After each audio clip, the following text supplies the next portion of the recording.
I'm Norm Poltenson, the publisher of the Business Journal. I'd like to share a thought with you today, which I call setting priorities. The world seems to be going to hell in a handbasket faster than usual. We have the maniac in North Korea who is rattling his sabers more than usual. We have the Iranians who continue to speed up the process of developing nuclear weapons while the Western powers continue to talk ad nauseum. We have Syria, which has been falling apart for 2 years and seems to be speeding up the process as it's now, I guess, a proven fact that the Syrian government has crossed the red line that President Obama set and used chemical weapons. And the Israelis in the last couple of days have decided they're going to take out some of the armaments that are going to Hezbollah passing through Syrian territory. So Syria clearly is speeding up the process of literally falling apart. We don't know what the impact is going to be. The Boston Marathon continues to take on new dimensions as we find out that there are more people involved in this process than just the original two brothers.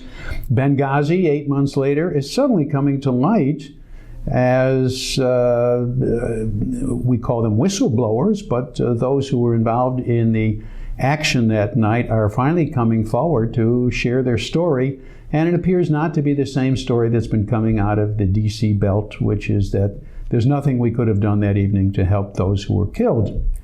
The economy continues to limp along at a pace that only a turtle could really appreciate and enjoy.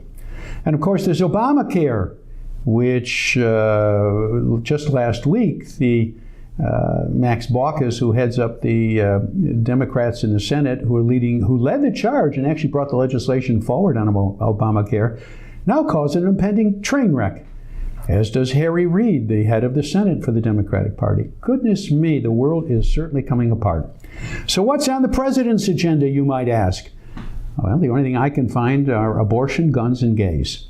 Just last week, the president reached out to Jason Collins the very day, and in fact within a few hours of his announcement that he was coming out of the closet.